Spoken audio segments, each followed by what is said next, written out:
Sir, मैं आज एक मेंबर ऑफ पार्लियामेंट के तौर पे नहीं बल्कि एक ऐसे स्पोक्स पर्सन के तौर पर बात करना चाहता हूं जो स्पोक्स पर्सन भारत की आधी आबादी को रिप्रेजेंट करता है और एक ऐसे विषय को इस बिल में इंक्लूड कराना चाहता हूं जो देश की आधी आबादी हर महीने फेस करती है। वो इशू है मेंस्ट्रुअल हेल्थ का और मेंस्ट्रुअल हाइजीन का।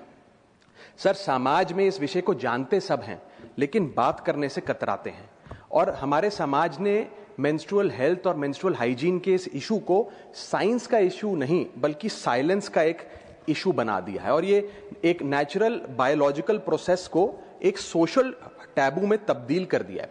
सर, ये इशू, ये विषय तो नेचुरल है लेकिन इस पर बात ना करना अननेचुरल है।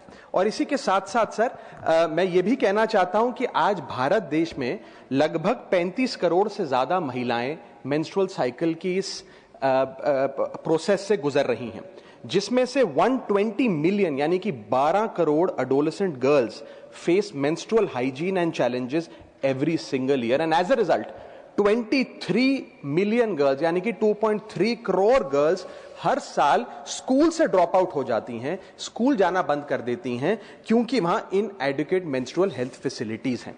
Sir, lack of sanitation and lack of access to menstrual products के चलते हमारी बेटियां ऑन एन एवरेज 60 दिन साल में स्कूल मिस करने को मजबूर होती हैं और वर्किंग महिलाएं महीने में 2 से 5 दिन अपना ऑफिस मिस करने को मजबूर होती हैं। सर, हम एक ऐसे देश में रहते हैं जहां शराब और सिगरेट तो खुलेआम बेची जाते हैं लेकिन सैनिटरी पैड को अखबार में लपेट के दिया जाता है जैसे कि आप कोई इलीगल प्रोडक्ट खरीद रहे हो या इलीगल प्रोडक्ट का एक्सेस पा रहे हो। पीरियड नेचुरल है लेकिन स्टिग्मा उसके अराउंड जो है वो अननेचुरल है। साइंस नेचुरल है लेकिन उसके अराउंड साइलेंस अननेचुरल है। मेंस्ट्रुएशन बायोलॉजी है लेकिन इस प्रकार की सोच जो मिसोजिनी है वो एक आइडियोलॉजी है। सर, और मैं इससे संबंधित 5 विषय उठाना चाहता हूं जो इस बिल में शामिल किए जाएं। मेरा पहला मुद्दा है कि मेंस्ट्रुअल हेल्थ और हाइजीन एक विमेन्स इशू नहीं, एक पब्लिक हेल्थ का मैटर है। सर, एक सर्वे बताता है कि मेंस्ट्रुअल हाइजीन के चलते लगभग 91.7% महिलाएं किसी न किसी प्रकार की एक बीमारी का शिकार होती हैं जिसके चलते वे डॉक्टर के पास नहीं जा पाती हैं क्योंकि एक सोशल स्टिग्मा इसके अराउंड अटैच कर दिया गया है और फीमेल डॉक्टर्स की कमी रहती है। सर, पीरियड और मेंस्ट्रुअल साइकिल के चलते 3 प्रकार की बीमारियां महिलाओं में देखी जाती है। पहली है रिप्रोडक्टिव ट्रैक्ट इंफेक्शंस, दूसरी है increased risk of cervical cancer और थर्ड है सर यूरिनरी ट्रैक्ट इंफेक्शंस। इन इंफेक्शंस को ना असेस किया जाता है और ना इन बीमारियों का इलाज किया जाता है क्योंकि ये एक सोशल टैबू और स्टिग्मा हमारे देश में बन गया है। 2024 की NIH का स्टडी बताती है सर कि 16 राज्यों में जब सर्वे किया गया तो उसमें पाया गया कि 14.3% of the girls saw treatment from health professionals for menstrual problems, यानी कि 100 में से मात्र 14 लड़कियां ही, बच्चियां ही डॉक्टर या अस्पताल जा सकी क्योंकि वे राघव जी बहुत इंपॉर्टेंट चीज आप बोल रहे हैं जी, पर इसे बिल से जोड़कर बिल है। मैं सर इसमें अभी आने वाले समय में रिकमेंडेशंस दूंगा, मैं एक एक करके आ रहा हूं। मैं बिल्कुल जोड़ूंगा, बिल्कुल मैं भली भांति जानता हूं क्या विषय है सर बिल का, अब चिंता ना करें, मैं जोड़ूंगा।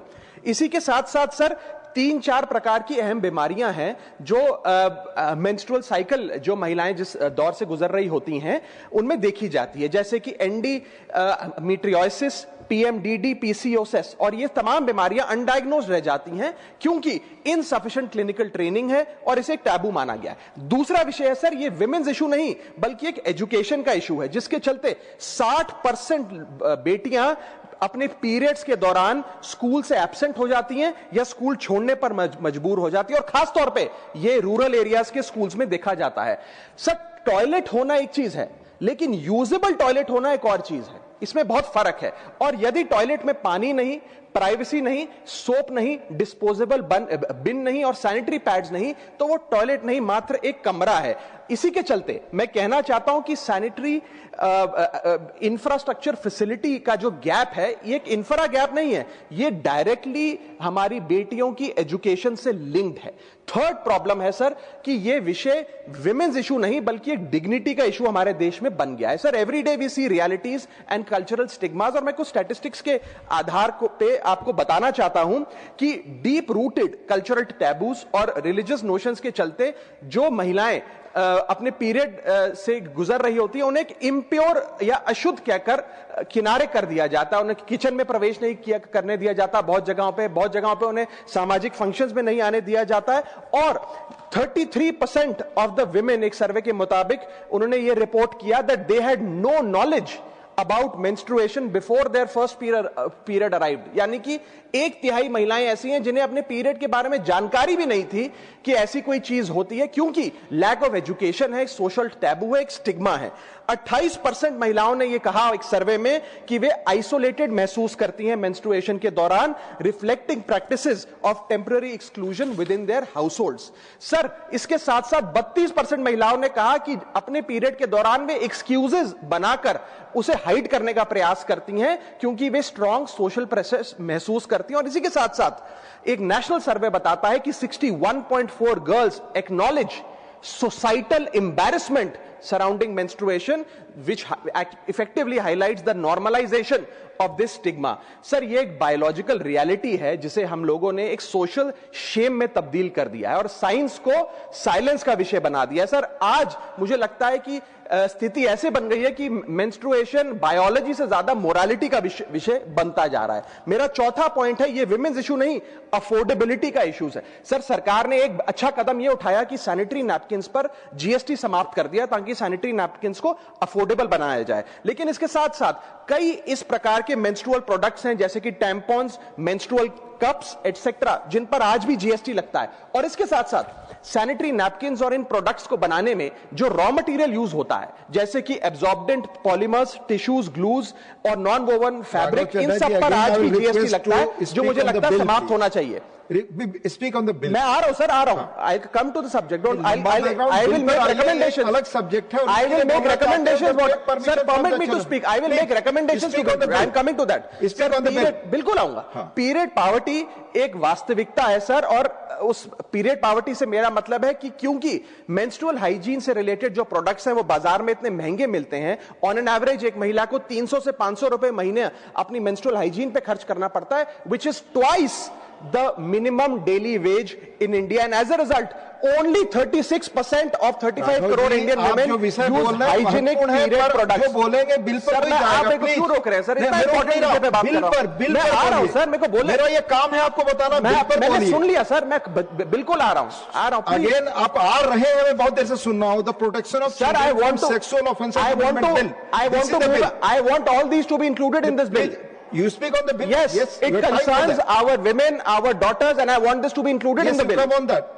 I want this included in the bill. उस बिल पर बोलिए। So do I have the permission to speak? I want this included in the bill. भूमिका के बजाय बिल पर आइए, बोलिए जितना समय बोले। But I want this to be included in the bill. Please. मैं ये कह रहा हूँ, इसको इंक्लूड करिए बिल में। इसमें क्या समस्या है सर? मैं ये बड़ा गंभीर विषय है, मैं चाहता हूँ इसे बिल में जोड़ा जाए। विषय पर बोलना चाहते हैं ना सर? मैं चाहता हूँ इसको बिल में जोड़ा जाए। बोलने दीजिए ना, बार बार रोकेंगे मेरा फ्लो हो जाएगा। मैं आप शुरू से अब तक अपने बोलने के 10 मिनट में आपने 8 मिनट तक पृष्ठभूमि बताई। मैं यही आग्रह कर रहा हूं कि भूमि बताने के बाद ही 8 मिनट नहीं, आप 12 मिनट बोलिए, बिल पर बोलिए।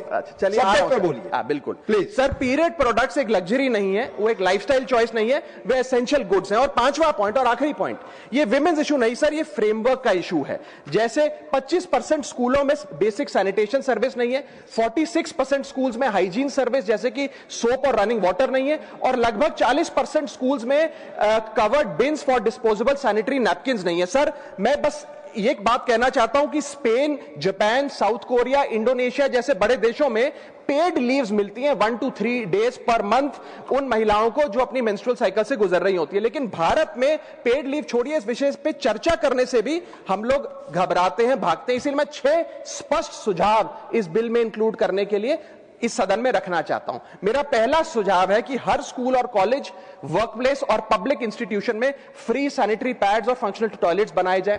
दूसरा, schools, anganwadi centre, public health care centre और आशा नेटवर्क्स के जरिए अफोर्डेबल या फ्री मेंस्ट्रुअल प्रोडक्ट्स घर घर में पहुंचाए जाएं। रॉ मटेरियल्स जो हैं, जो मेंस्ट्रुअल प्रोडक्ट्स को बनाने में इस्तेमाल होते हैं, उन पर भी जीएसटी समाप्त किया जाए।